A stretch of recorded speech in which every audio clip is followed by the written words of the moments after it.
Genial. Bueno, me voy a presentar, me llamo Micaela Escobar, soy estudiante de la licenciatura en Trabajo Social de la Universidad Nacional de Mar del Plata y militante, así que hoy vamos a continuar con el tercer encuentro del Congreso Nacional de Trabajo Social, hoy sobre la temática de discapacidad e inclusión.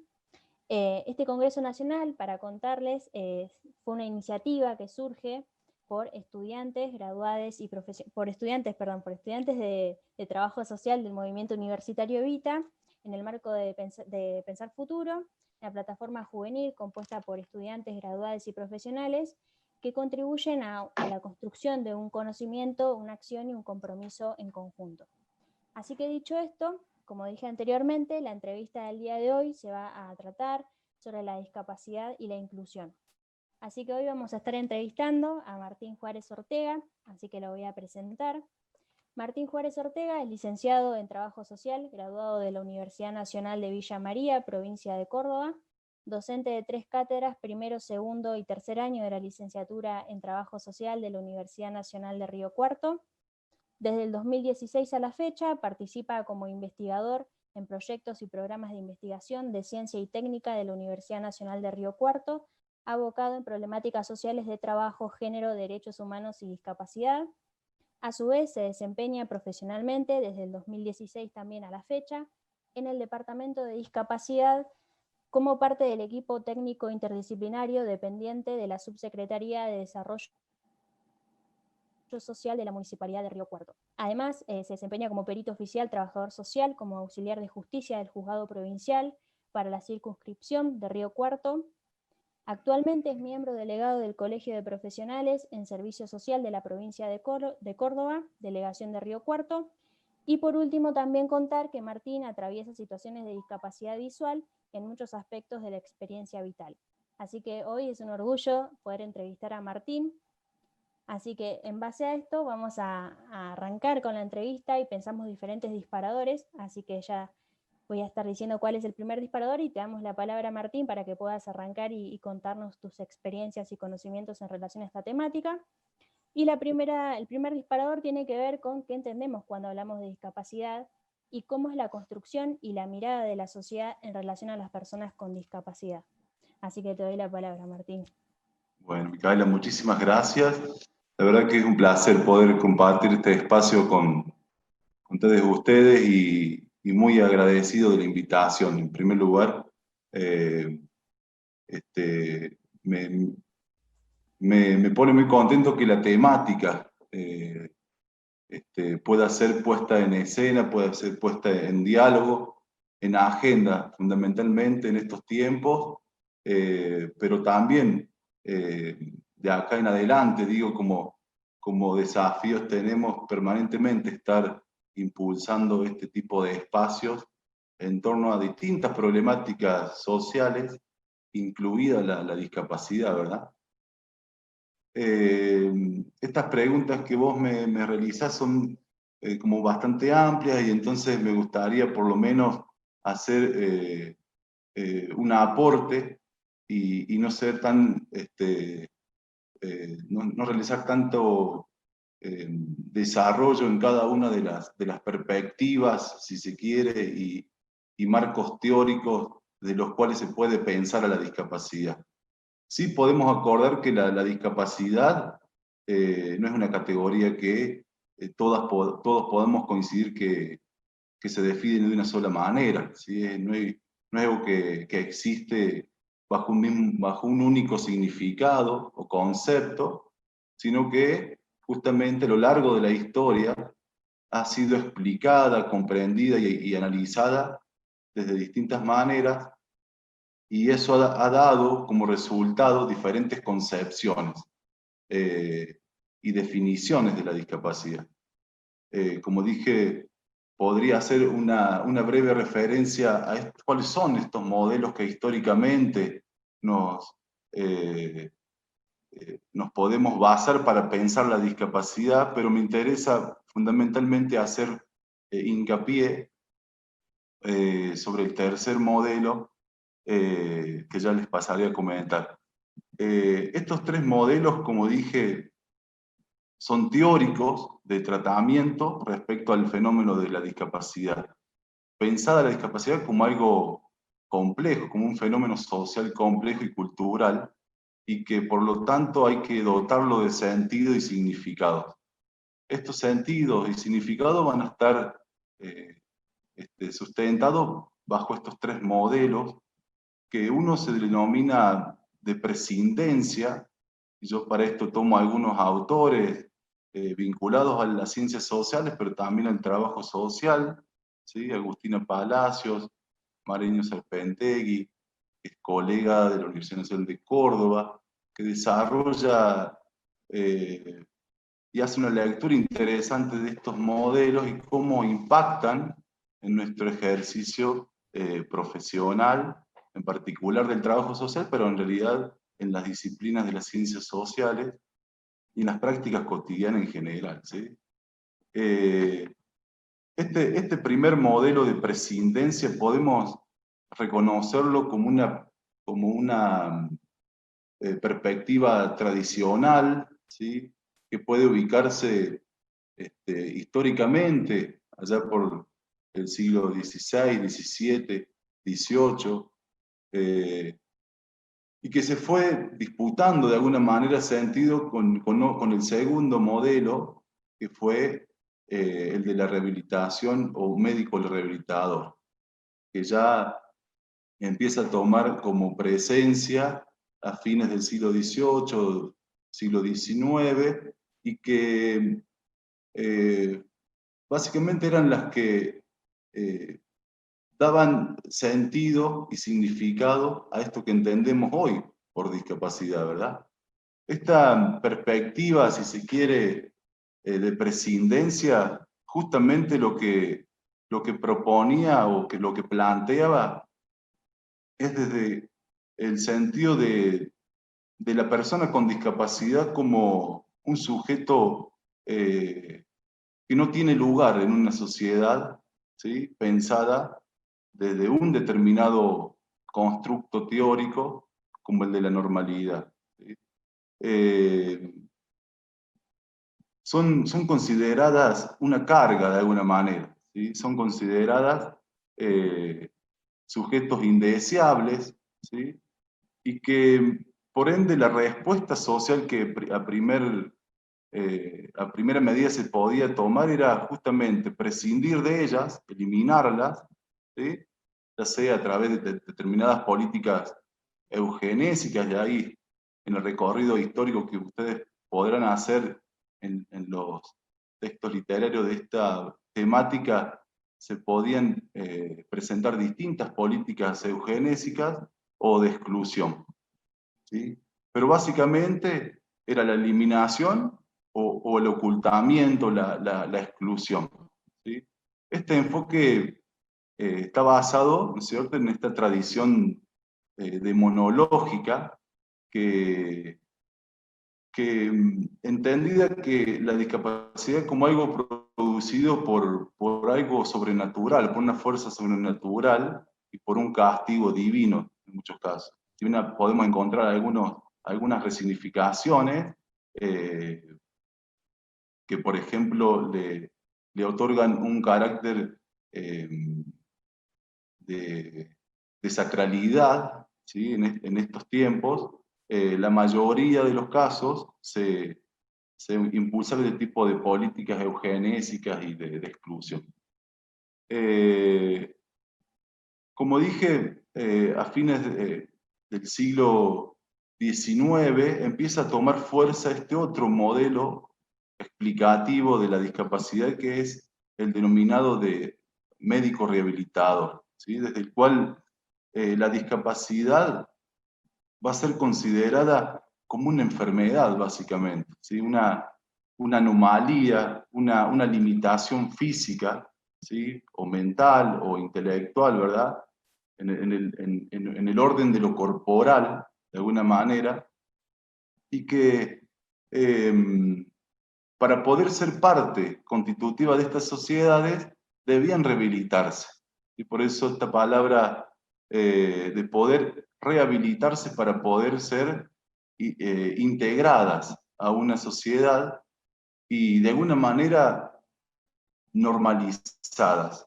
¿A través de qué? A través de distintos dispositivos que provenían de las propias de ciencias médicas, ¿verdad?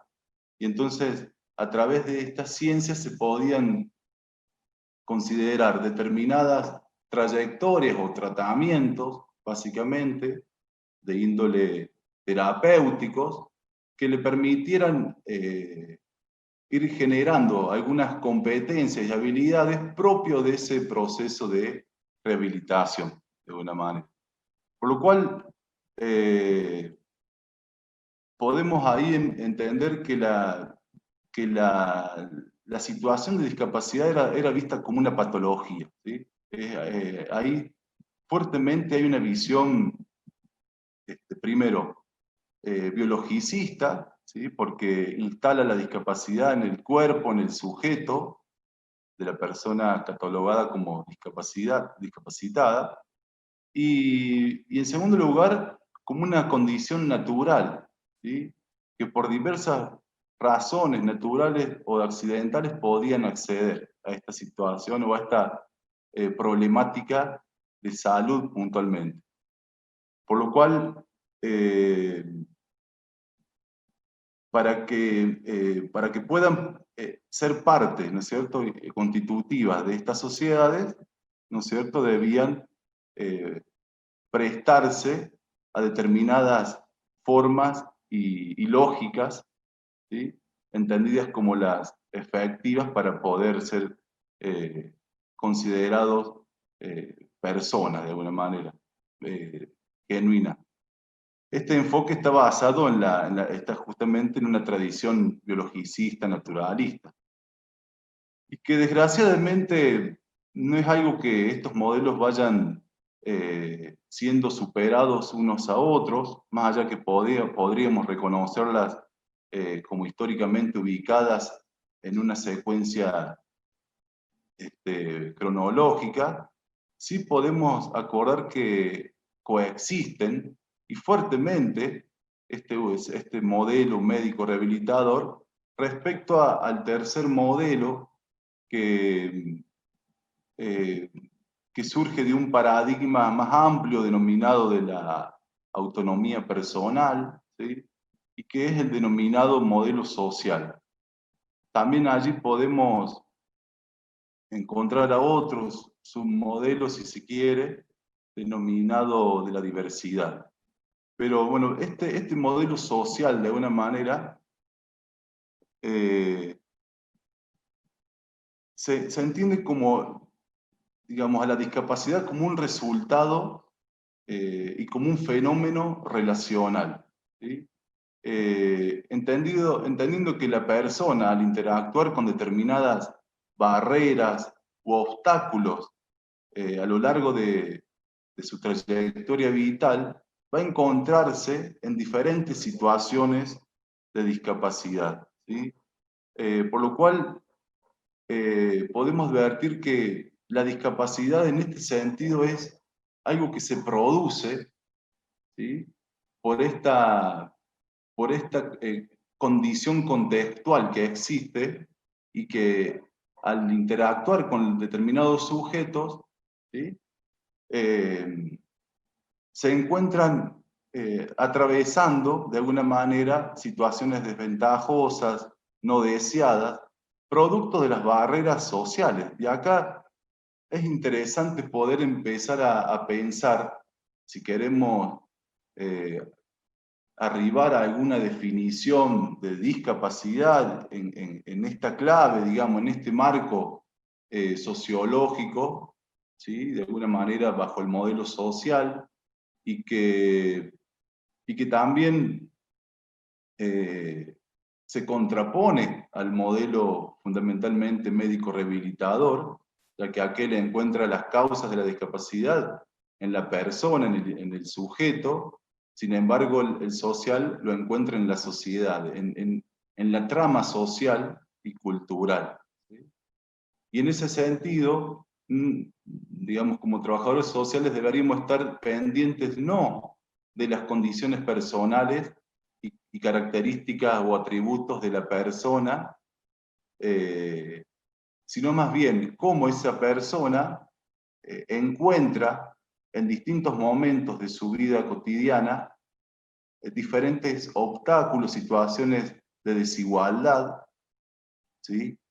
Y en estas desigualdades podríamos encontrar no solamente las desigualdades en términos materiales, en el orden de lo tangible, sino también en el orden de lo social, lo cultural, lo actitudinal, ¿sí? Y allí donde me gustaría hacer un poco énfasis en qué sentido y valores adquiere este modelo para poder disputar sentidos de cómo entender la discapacidad, ¿sí? Agustina Palacios la va a definir de alguna manera como para ir arribando a esta definición como una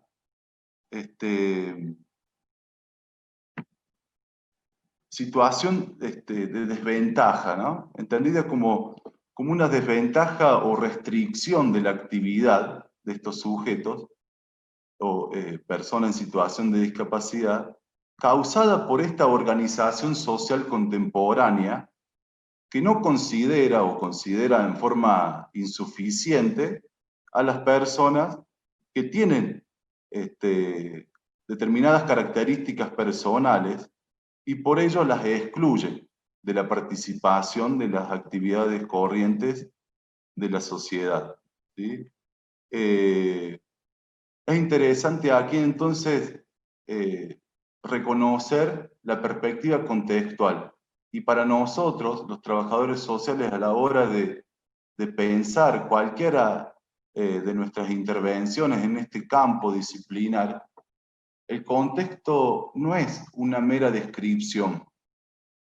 El contexto no es algo que transcurre en una suerte de telón de fondo de las situaciones personales y puntualmente de las personas con discapacidad, sino que justamente es donde habría que poner énfasis o esfuerzo en develar cuáles son esas tramas que producen situaciones de desigualdad en las distintas dimensiones que recién mencionaba, pensando también al sujeto en el centro, ¿sí?, de esta situación indeseada, de alguna manera, pero que tiene los derechos reconocidos, y es en donde este modelo social empieza a tomar, de alguna manera, impulso hasta llegar a consagrarse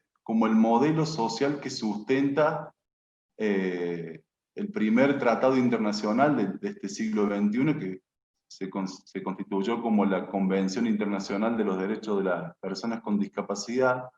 Fue justamente ese modelo social que fue aquel que empezó a disputarse y a ganar terreno a mediados del siglo XX, y que ya consagrada en un ordenamiento jurídico a nivel internacional, es desde donde se piensa cualquier posibilidad de constituirnos como sujetos de derechos, sujetos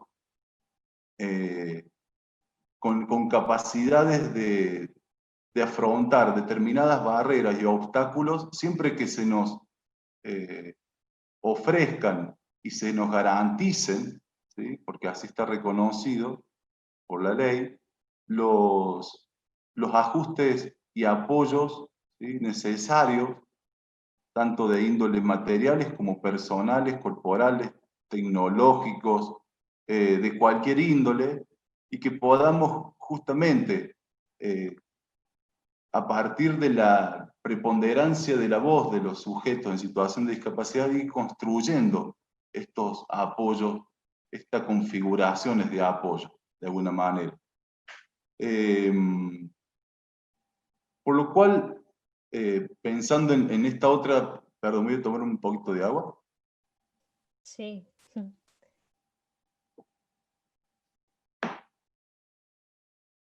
No sé si me vengo haciendo entender y me gustaría que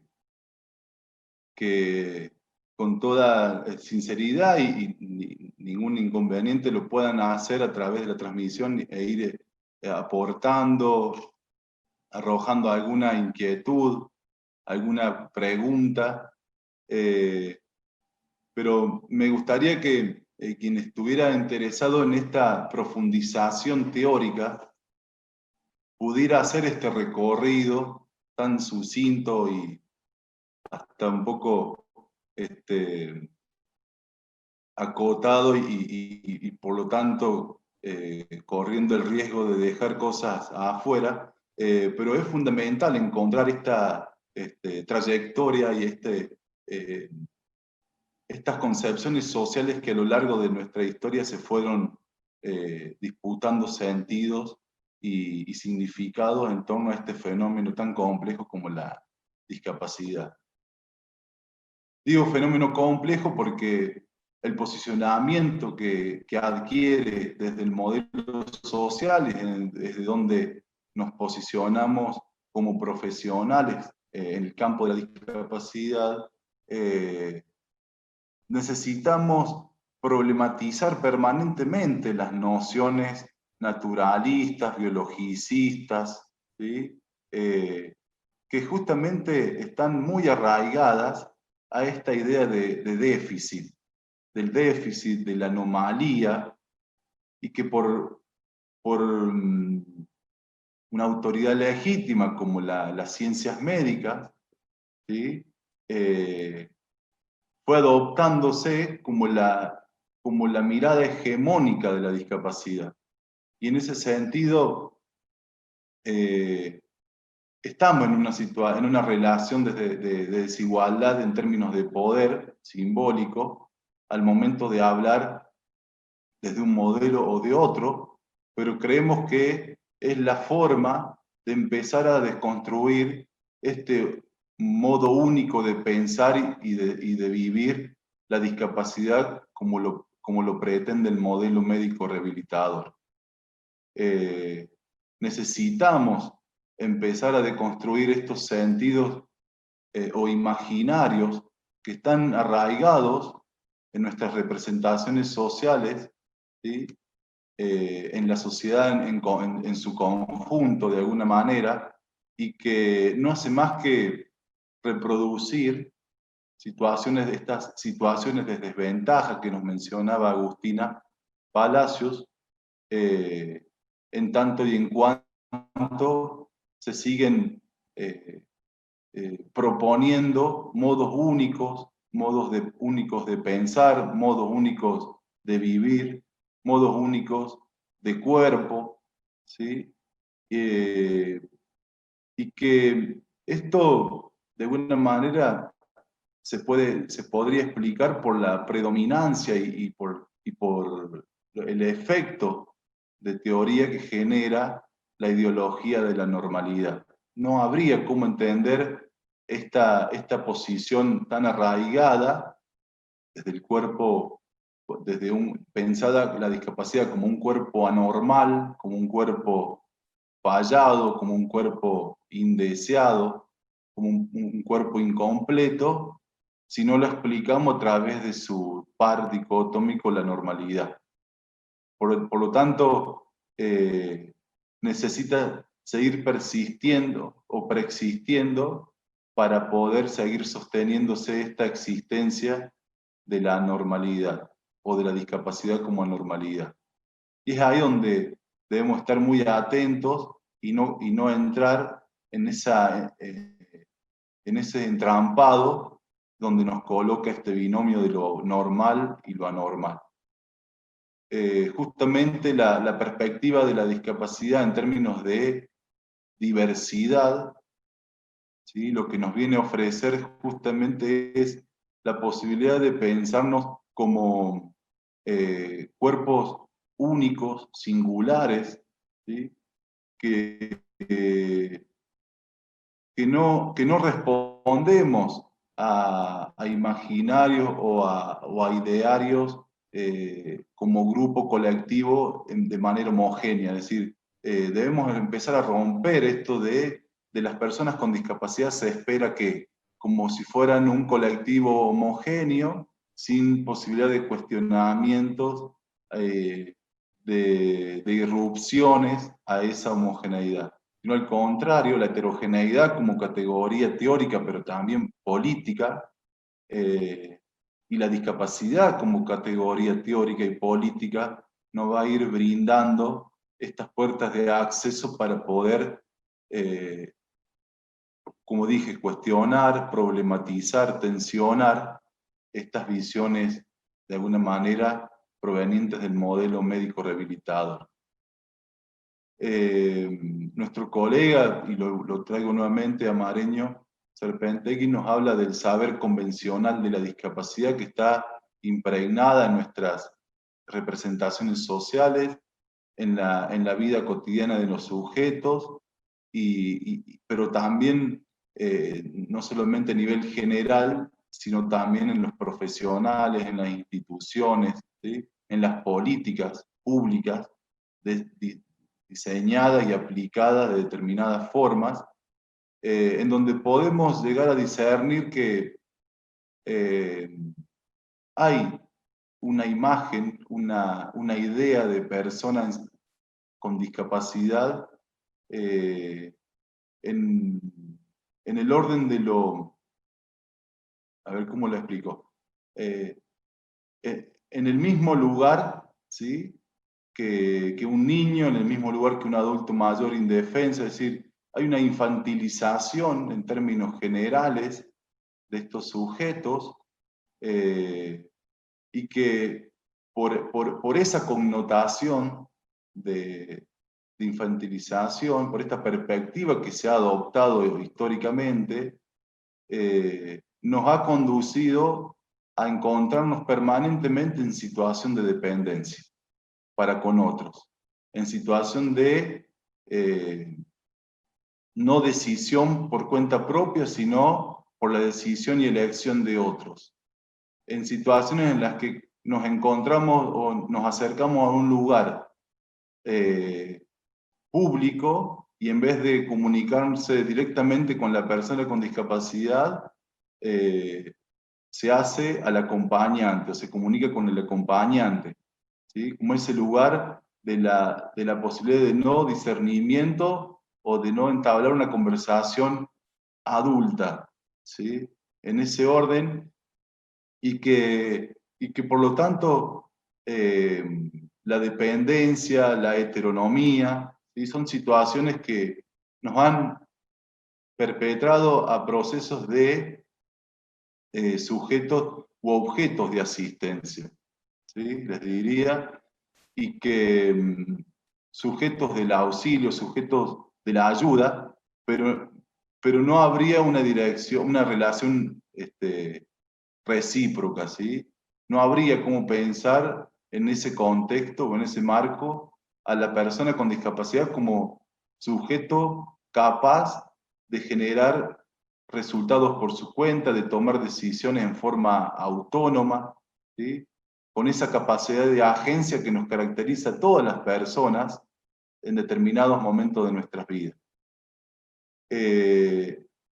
Otras de las perspectivas que están en el orden de lo emotivo son aquellas que nos han colocado históricamente en el lugar de la lástima, de la misericordia, y en el lugar incluso de la exaltación humana, ¿sí? O es el que no puede y el incapaz de hacer nada relevante en términos sociales, ¿sí? O si lo hace, termina siendo una persona extraordinaria, ¿sí? Y de ahí han venido o se han devenido en determinadas denominaciones y retóricas respecto a lo que es la discapacidad. ¿Cómo nombramos? ¿Cómo le decimos a nivel cotidiano? ¿Cómo lo nombro? ¿Cómo me refiero? ¿Cómo se genera una duda ahí al momento del encuentro con ese otro que irrumpe mi digamos, mi cotidianeidad de alguna manera, y que me desconcierta, y en ese sentido hemos socialmente instalado, digamos, a fuerza de determinados grupos de comunicación o medios de comunicación, ¿sí? Con determinadas denominaciones que siguen escondiendo, que siguen opacando, que siguen ocultando, ¿sí? La verdadera condición humana, ¿sí? Que atraviesa este sujeto en relación a todas las restricciones sociales, culturales y políticas. Ustedes habrán escuchado expresiones como personas con capacidades especiales, personas con capacidades diferentes, personas extraordinarias, ¿sí? Personas, bueno, discapacitadas. Y hemos visto también la implementación en estos últimos tiempos de alguna denominación como persona en situación de discapacidad, persona con discapacidad o persona con diversidad funcional, y que estas últimas tres claramente provienen de aquel marco sociológico del modelo social, de alguna manera, o normativo, como el de la Convención Internacional de los Derechos de las Personas con Discapacidad, que nuestro país, de alguna manera, se constituyó como ley nacional en el 2008, y que la denominación es claramente persona con discapacidad, ¿sí? Y entonces desde ahí es donde se ha oficializado esta nominación, que no es un dato menor, fue un acuerdo por el propio, digamos, del propio colectivo de personas con discapacidad, ¿sí? En la convención no participaron externos a las problemáticas, en realidad sí participaron, pero el gran porcentaje, más del 70% de involucrados en la redacción, en la discusión y en la formulación de esta convención a nivel internacional, fueron protagonizadas por las personas en situación de discapacidad, por lo cual hay toda una identificación, de alguna manera, del colectivo, y desde el cual se propuso como lema nada sobre nosotros sin nosotros. Y eso también habla de la reivindicación que tuvo el movimiento de personas con discapacidad y el movimiento de activistas por los derechos de las personas con discapacidad a nivel internacional, y que le dotaron sentidos políticos y sociales a este fenómeno sociocultural, de alguna manera, ¿sí?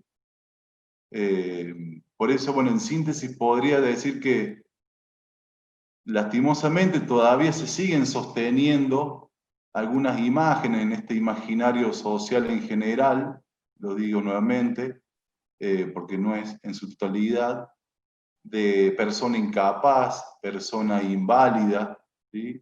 Persona incompetente, y justamente es donde el movimiento de personas con discapacidad viene a cuestionar estos imaginarios y a proponer la introducción de esta perspectiva de discapacidad, ¿sí? En los diferentes ámbitos de la vida cotidiana, ¿sí? No solamente en las políticas dirigidas específicamente a estos sujetos de manera directa, sino que ante cualquier formulación, diseño o implementación, se tenga presente esta perspectiva, ¿sí? Adoptada por el modelo social, por el por el paradigma de la autonomía personal, ¿sí? y que y que va de la mano de la perspectiva en accesibilidad, ¿sí? que es la que motoriza cualquier contexto de posibilidad, ¿sí? Sea bajo el diseño universal de estas políticas, en donde estén involucradas todas las personas, o bien sobre aquellas ya implementadas o en ejecución, ¿sí? Se tomen algunos ajustes razonables, este otro concepto que surge de la ley, para empezar a adaptar estos contextos y ya no las personas al contexto, ¿sí? Problematizar los contextos, problematizar los formatos únicos, ¿sí? Problematizar los modos únicos de pensar la educación, de pensar las trayectorias educativas, de pensar los espacios de trabajo, las relaciones sociales, ¿sí? Y otra de las condiciones que debemos tener muy presente en esta complejidad, ¿sí?, del fenómeno de la discapacidad, es que no solamente tener en cuenta estos contextos de posibilidad o imposibilidad y sobre los cuales generar modificaciones, sino también, y para no caer en esta idea de homogeneización de la población, problematizar la existencia de otras condiciones de identificación o de identidad de las personas en situación de discapacidad, como es el género, como es la raza, la clase, la edad, ¿sí?, el sexo, en una idea de digamos, en una idea de promover estudios desde una mirada interseccional, ¿sí? Por eso, pensar la discapacidad como una perspectiva y la accesibilidad como una perspectiva transversal, por un lado, pero también desde un lugar o desde un posicionamiento interseccional. De manera que empecemos a discutir estos contextos pensados de una forma hegemónica, de alguna manera, y que tanto han generado procesos de exclusión, ¿sí?, segregación de las personas catalogadas como personas con discapacidad, ¿sí? Podemos también discutir aquellos circuitos pensados únicamente para personas con discapacidad en una suerte de exclusión incluyente. Primero te excluyo, después ofrezco los mecanismos para poder incluirte. Y en eso el Estado es responsable como primer actor, si se quiere, pero también a nivel social en general, también son los organismos no gubernamentales, porque las organizaciones o instituciones privadas, porque como dije al principio, la discapacidad es un concepto o un fenómeno, y que lo conceptualizamos teóricamente, desde una mirada social, ¿sí?, desde una mirada cultural, desde una mirada política, económica. No sé cómo voy de tiempo, no sé si... Vamos ya 40 minutos y hay dos preguntas que nos hicieron por la transmisión de Instagram, así que las voy a leer. Sí, Una tiene que ver con qué bueno, piensa de las enseñanzas que se brindan en las escuelas especiales, y otra de las preguntas tiene que ver con, en este recorrido histórico de discapacidad en la que hay vulneración de los derechos en algunos sectores por discapacidad física, ¿qué se debe hacer cuando te discriminan desde lo laboral solo por tener certificado de discapacidad? Esas son las dos preguntas que nos hicieron, que te hicieron, va. sí. Bueno, la implementación de un circuito diferenciado, digamos, de un contexto diferenciado en lo pedagógico, de alguna manera, como fueron las escuelas especiales, fue justamente resultado de aquella concepción rehabilitadora o médica, como así lo fueron los talleres protegidos de producción, circuitos especiales en actividades artísticas, deportivas, culturales, ¿sí? Pero básicamente como sujetos que son o que forman parte de estos contextos diferenciados y sin posibilidades de cuestionamiento por sí solos, digamos, sino que debían aceptarlos o quedaban excluidos de alguna manera. Y entonces, lo que, lo interesante digamos, de la educación, ¿sí? Así como fue de alguna manera junto también a la medicina y otras ciencias sociales y humanas performativas en cómo se debería tratar y dar respuesta a las personas con discapacidad, también han sido de alguna manera actores claves, ¿sí? Quienes forman parte de las instituciones educativas, y podremos pensar en los distintos niveles, ¿verdad? En que son justamente los responsables junto a otros, y ahí podríamos pensar un abordaje más interdisciplinario y transdisciplinario, de ir desactivando esta configuración de la categoría especial, ¿sí? Por una categoría más, más respetuosa, menos discriminatoria, porque estos circuitos así fueron considerados por la convención, digamos, siempre que existan contextos e instituciones en las cuales podrían haberse incluido, como en este caso las instituciones formales, primarias, secundarias, de nivel o universitarias, y no lo han hecho, y entonces claramente son identificadas como situaciones de discapacidad digamos, o de discriminación por motivos de discapacidad. Y entonces donde se genera toda una reconversión, de alguna manera, para que los espacios empiecen a pensarse desde el diseño universal de aprendizajes, desde un diseño universal arquitectónico y desde un diseño más amplio en cuanto a los espacios escolares de alguna manera, incluidas las formaciones de los pedagogos, en este caso docentes, que muchas veces, bueno, su primer barrera habría sido, yo no fui preparado para esto, ¿no? Porque justamente había sido institucionalmente pensada de manera diferenciada, donde funcionaba de manera paralela, si se quiere, una educación y otra.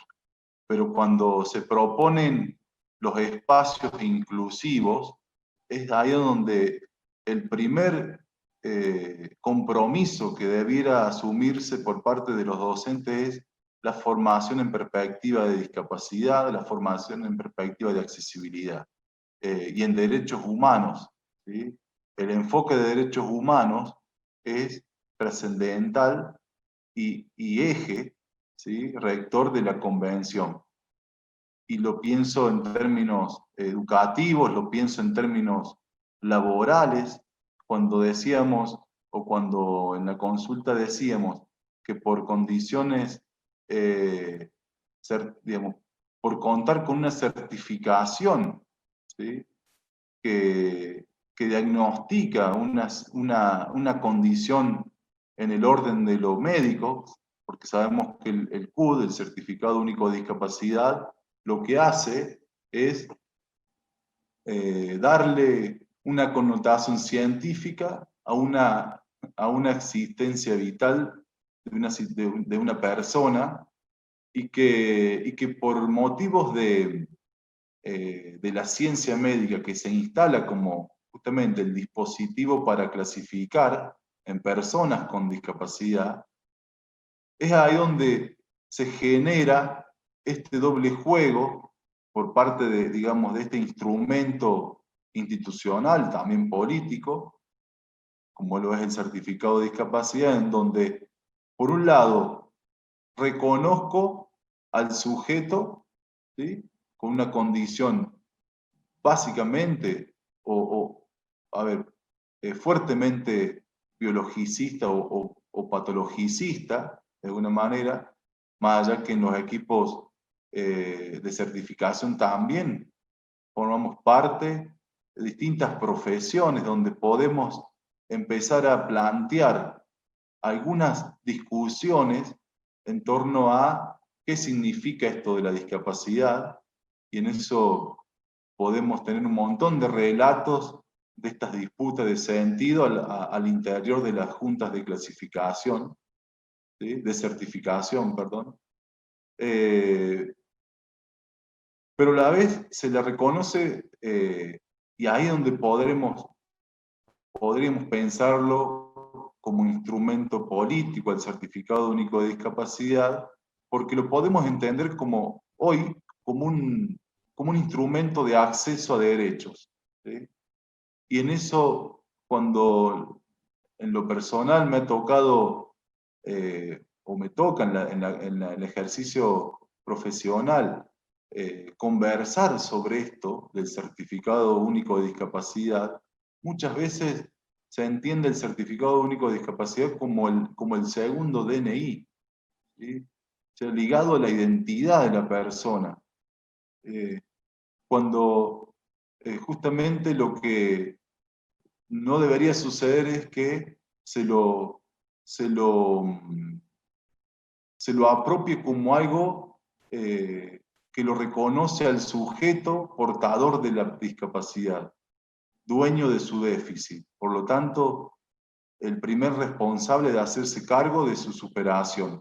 Esa mirada tendremos que empezar a discutirla permanentemente, a desnaturalizarla también, y a la vez ir proponiendo otras miradas o retóricas de esto del certificado, con palabras que, que respondan al orden de los derechos, que respondan al orden del reconocimiento, ¿sí?, de la dignidad humana, ¿sí?, y el principio de no discriminación también.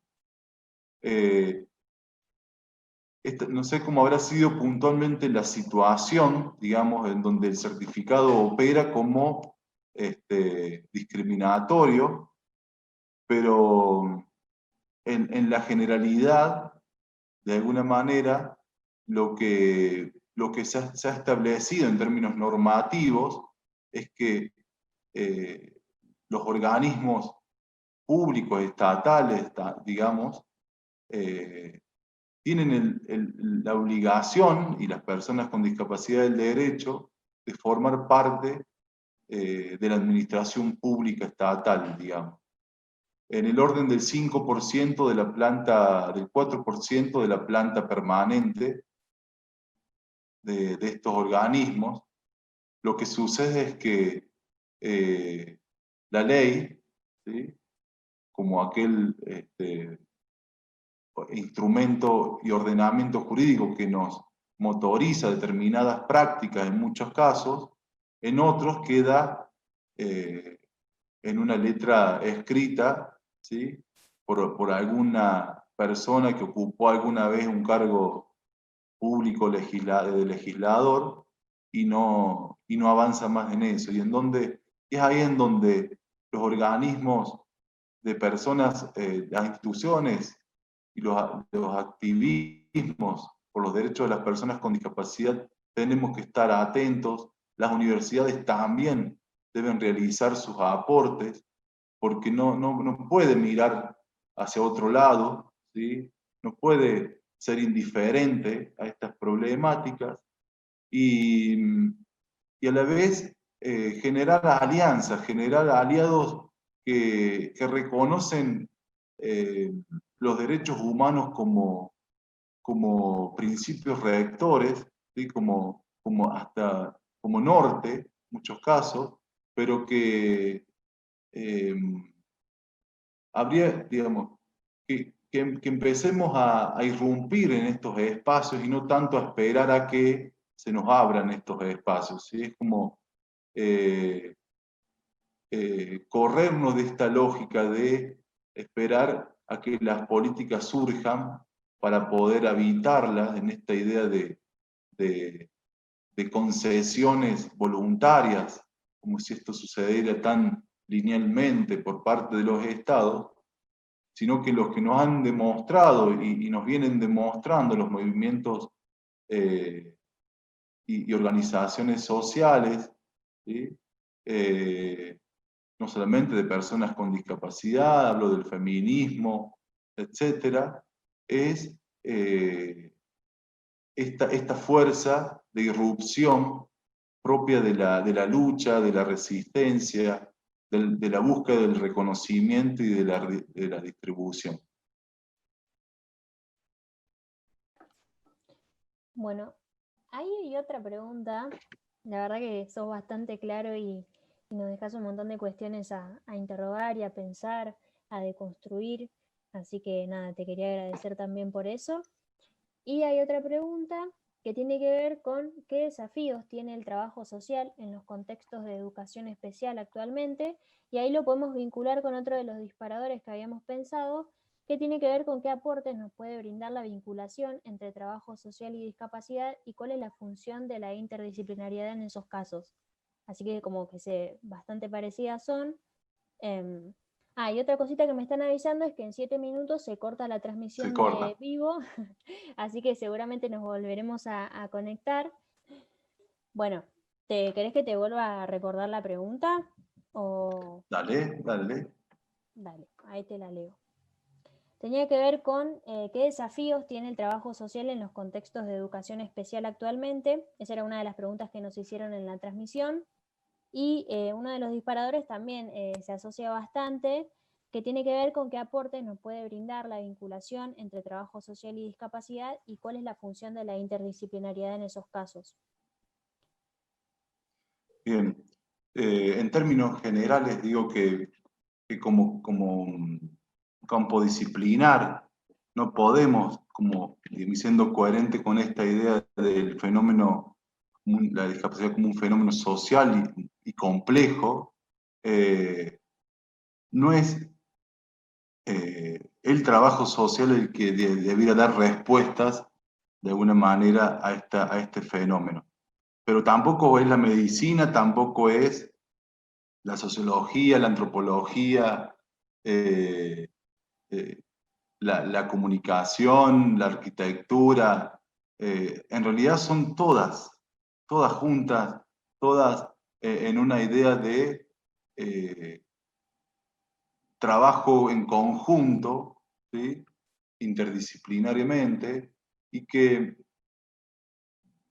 en donde el trabajo social también debiera disputar algunos sentidos en esta concepción de la discapacidad, fuertemente, y eso desde el trabajo social, pero también ya desde las instancias de formación, sería estratégico pensarnos como productores de conocimientos junto a otros respecto a este fenómeno, ¿sí? En procesos de investigación y profundización conceptual y teórica y epistemológica de la discapacidad, para poder después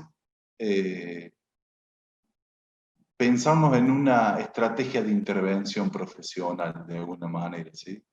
Digo, como para ir superando estos saberes convencionales que dije al principio, estos saberes que provienen más de aquellas tradiciones emotivas de la discapacidad, de aquellas ideas ingenuas o más bien comunes, del sentido común, ¿sí? Superficiales de la discapacidad, y que y que muchas veces se asumen con cierta liviandad a la hora de encontrarnos en ejercicio profesional y tener que trabajar ante realidades que atraviesan a personas eh, con discapacidad. Y en ese sentido, el trabajo social tiene el compromiso y la responsabilidad de promover espacios de encuentro con los sujetos y pensar juntos esta manera de, de modificar, ¿sí?, estas condiciones que lo atraviesan. ¿Sí? Y que, y que es verdaderamente un desafío poder encontrar esos espacios en el cual el trabajo social no dicte lo que hay que hacer, sino que es justamente desde los procesos de autonomía que decimos que tenemos que ir pensando por parte de las personas con discapacidad, a que tomen sus propias decisiones y elecciones, ir acompañando esos procesos, ¿sí?, que hacen más a las decisiones personales de la vida en comunidad de parte de las personas con discapacidad que quizás a las pretensiones como profesionales. Sí el aporte, sí el acompañamiento, ¿sí? Sí la posibilidad de justamente de generar espacios de desnaturalización de estas ideas de la discapacidad como déficit, como invalidez, ¿sí?, y que tanto han sido impregnadas en los sentidos comunes de la sociedad, pero que debemos respetar ese encuadre de trabajo y oficiar como uno más de esta red de apoyos y que configuremos genuinamente una red de apoyo con otros profesionales, desde el ámbito profesional, desde el ámbito judicial, desde el ámbito económico, cultural, que empecemos a generar aliados académicos, ¿sí?, pero nunca desatender las prioridades, ¿sí?, y los reclamos que provienen o personalmente de una persona con discapacidad o del propio colectivo de personas con discapacidad de la cual venimos teniendo como esa cercanía, ¿sí?, esa sintonía de ir siguiendo cómo atraviesan determinadas situaciones, circunstancias a las personas con discapacidad.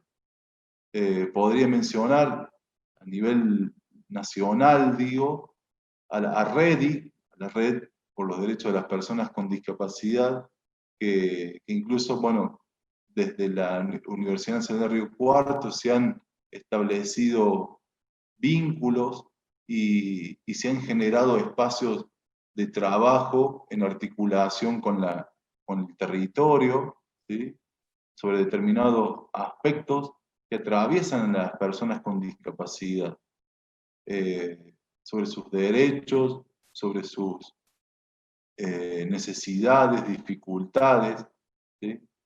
Y digo, no quedarnos digamos, en el ámbito de lo académico, pensando y generando conocimiento sin la voz propia y protagónica de las personas con discapacidad.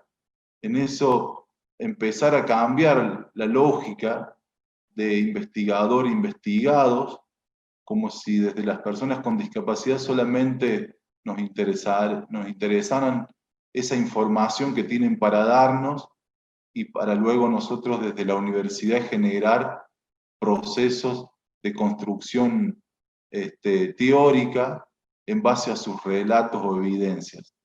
Más bien generemos comunidades de investigación, procesos de construcción de conocimiento compartido y de saberes compartidos, en donde podamos aprender cada uno de todos respecto a lo que nos atraviesa y nos significa esta problemática de la discapacidad.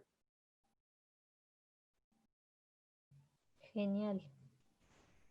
Hay otro disparador que habíamos pensado, tenemos dos o tres más.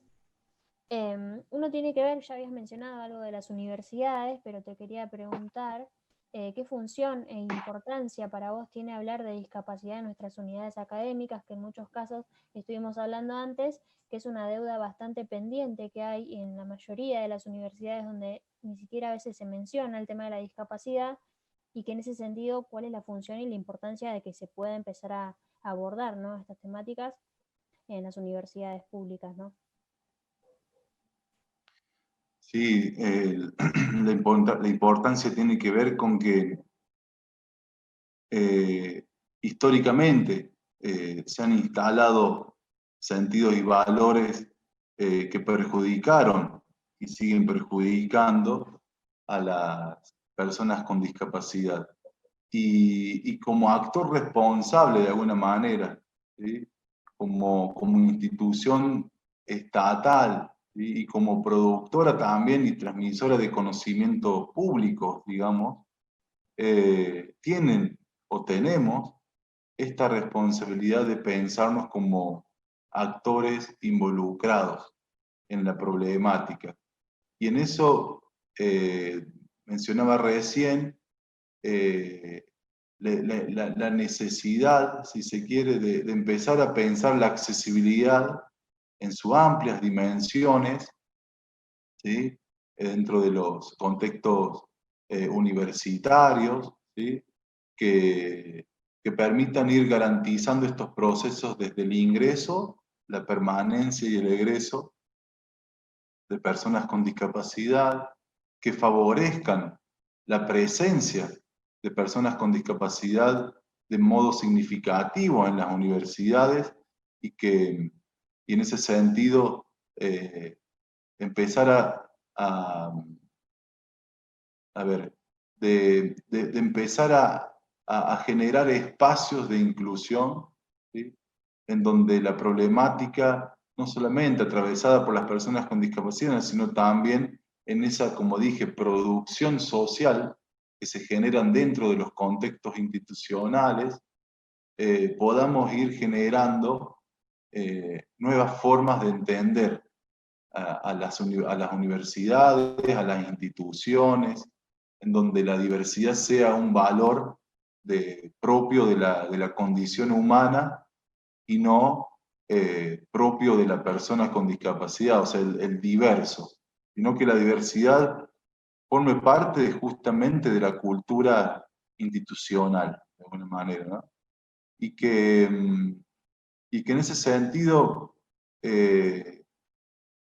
digamos, también la posibilidad de ir revisando nuestros marcos referenciales, teóricos, pero también institucionales, normativos, porque pueden estar ahí operando, ¿sí? Incluso desde lo instituido, como normas institucionales, concepciones contrapuestas a las del modelo social en este caso, o al de la autonomía personal, ¿sí?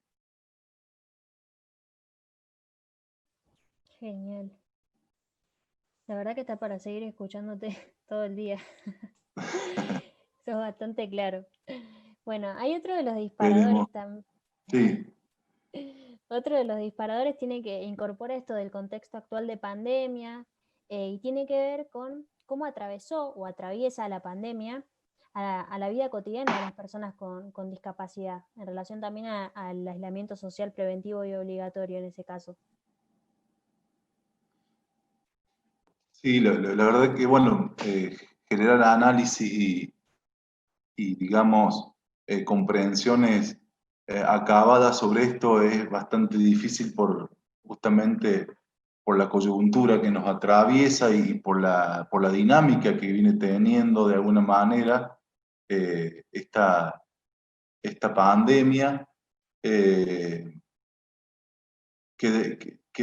que nos afecta a todos, claramente, todas, a todes, pero que sin lugar a dudas afecta gravemente a las personas con discapacidad, por las condiciones en las cuales también se han ido, no solamente la pandemia, sino las medidas que se han venido tomando respecto a la pandemia, ¿no? Bajo esta impronta de, digamos, de un cuidado general para todas las personas, a partir de un aislamiento preventivo, social obligatorio. Sin embargo, cuando empezamos a indagar estas experiencias singulares a través de relatos, de la escucha y también de lecturas de informes de cómo han venido transitando estas medidas a nivel general, pero el impacto sanitario también en términos particulares, lo que como lo que se puede advertir es que se vuelve a poner el énfasis, digamos, por parte de las medidas tomadas en clave, digamos, de cuidado y salud, se vuelve a poner el énfasis en el déficit, en las enfermedades y en la vulnerabilidad per se que tienen las personas con discapacidad. Como si todas nos encontráramos en una situación permanente de vulnerabilidad por la condición o característica física, mental o cognitiva que portamos, ¿no?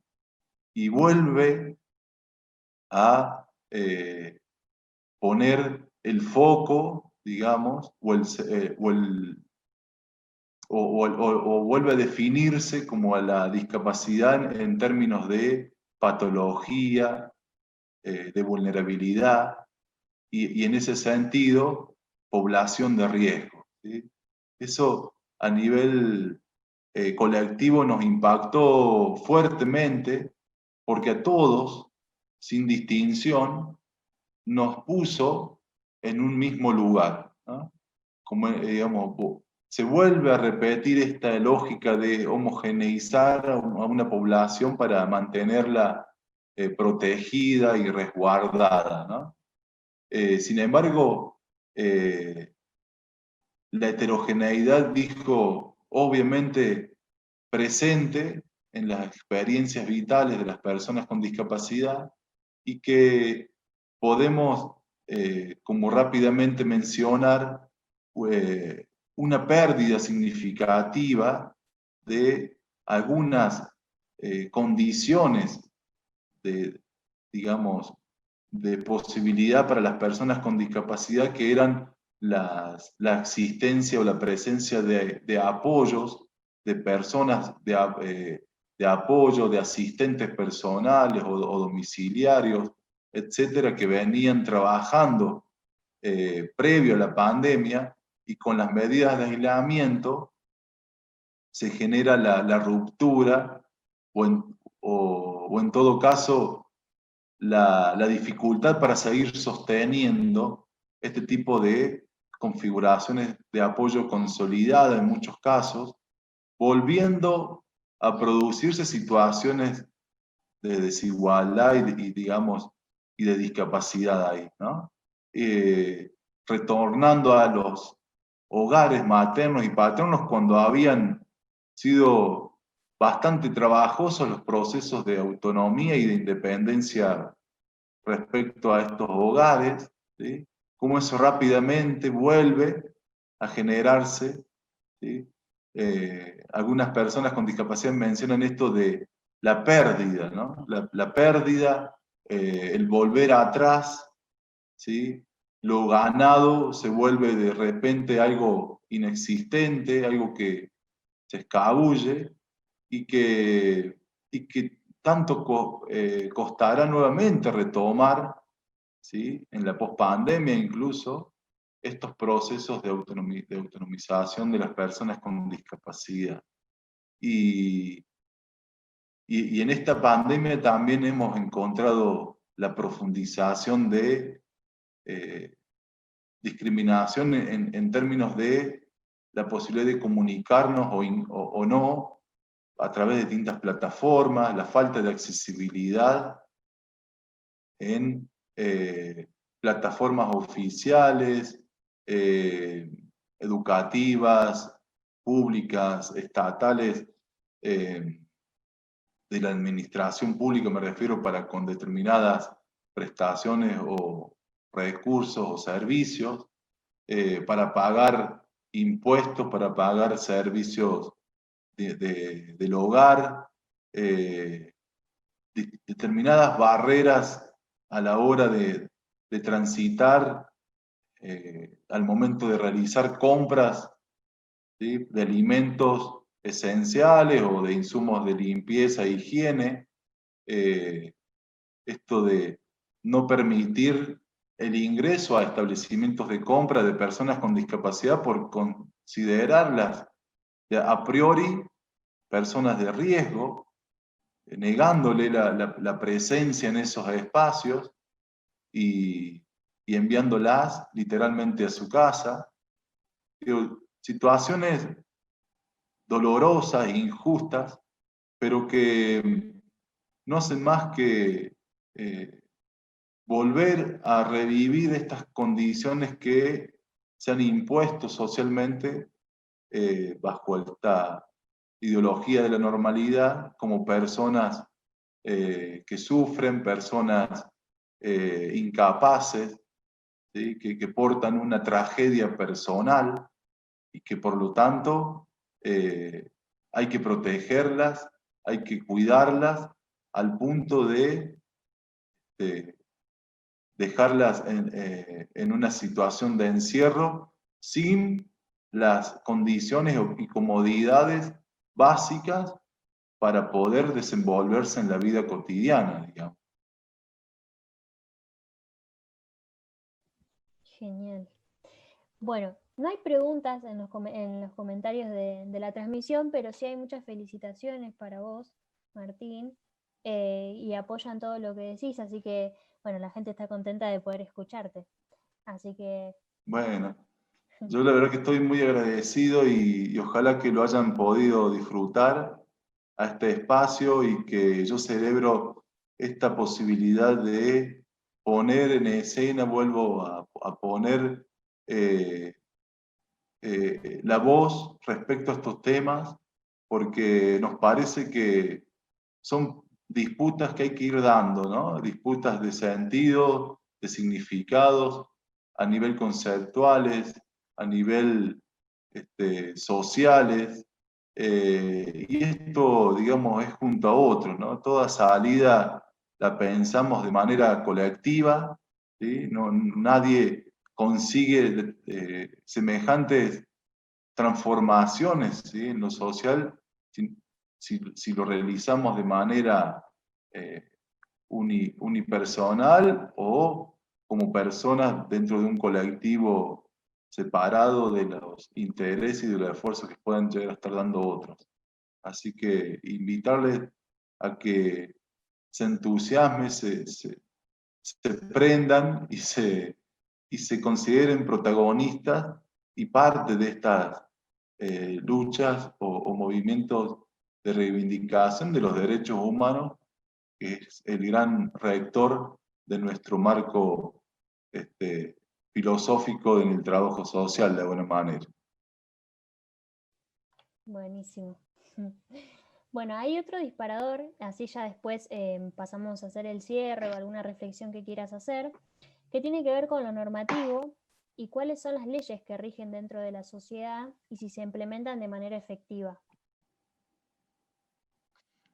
Bueno, había mencionado la Convención de los Derechos de las Personas con Discapacidad, ¿sí?, que en el 2008, esta se aprobó en 2006, ¿sí?, a nivel internacional, y a nivel local o nacional, digo, en 2008 fue ratificada por Argentina. E incluso en el 2014 adquiere rango constitucional, ¿sí? Esta es una supernorma, digamos, está por encima de, digamos, al igual de que otros tratados internacionales de que son también parte de nuestra Constitución Nacional, pero esta es una y debemos este, utilizarla y debemos impregnarla y debemos pensarla como eje permanente de nuestras intervenciones en el campo de la discapacidad, ¿no? Nuestro marco normativo vigente, ¿sí?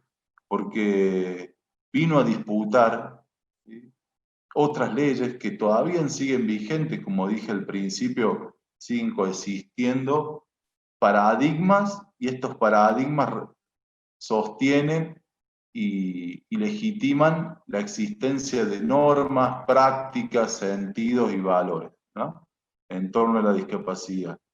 Y una de ellas, en el marco del modelo médico rehabilitador, es la ley 22431, ¿sí?, y la ley 24901, que hacen referencia al sistema de prestaciones básicas, ¿sí?, para la rehabilitación y la habilitación de las personas con discapacidad, ¿sí?, y que han sido, digamos, las leyes rectoras y hegemónicas que nos han orientado a la hora de eh, efectivizar la posibilidad de un derecho en la vida cotidiana.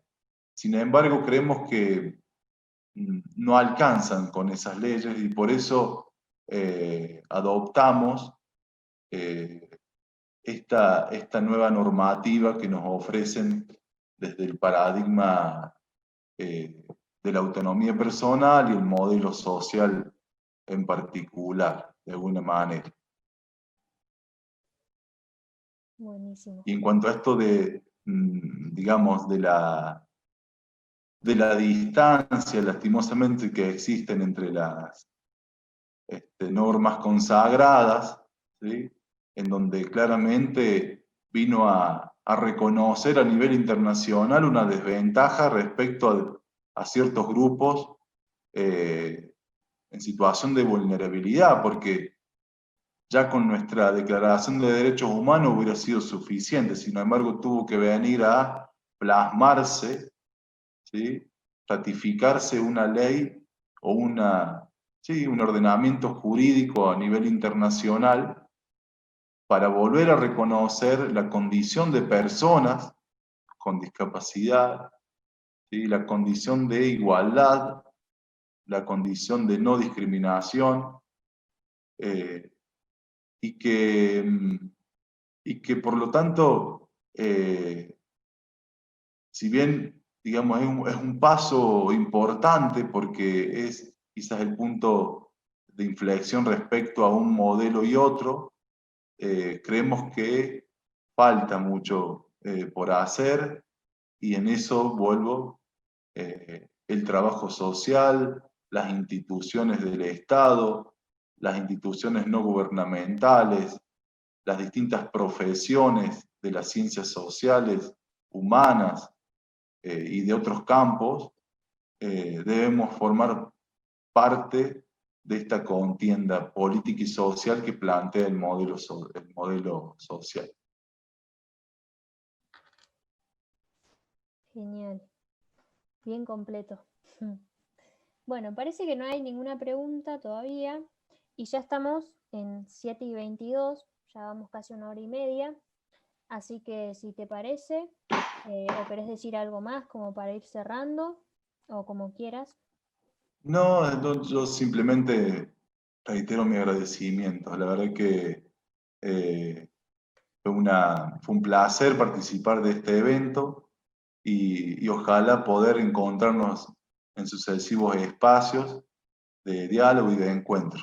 Y felicitaciones a quienes han motorizado estas posibilidades de encuentro por la virtualidad. El placer es nuestro de poder escucharte a vos y aprender, ¿no?, de todos tus conocimientos y experiencias, y la verdad que fue muy enriquecedor la entrevista y fuiste bastante claro y la verdad que que nada, agradecerte infinitamente por habernos transmitido todos tus conocimientos y saberes. Así que, bueno, eso, y recordarles a la gente que nos está mirando, de invitarlos e invitarlas al próximo encuentro, el cuarto encuentro, que es este miércoles a las 18 horas, sobre consumo problemático. Así que estén atentos, que también va a ser una entrevista que va a estar muy buena. Así que bueno, invitarles también a eso. Y bueno, gracias por haber participado, por haber estado presente en la entrevista, sabiendo que bueno, todas las complejidades que esto implica y el contexto y demás. Así que bueno, gracias infinitas a todos. Gracias Martín por la A entrevista. vos, muchísimas Así, gracias. genial. Bueno, entonces damos por finalizado este encuentro y bueno, buena semana para todos. Gracias.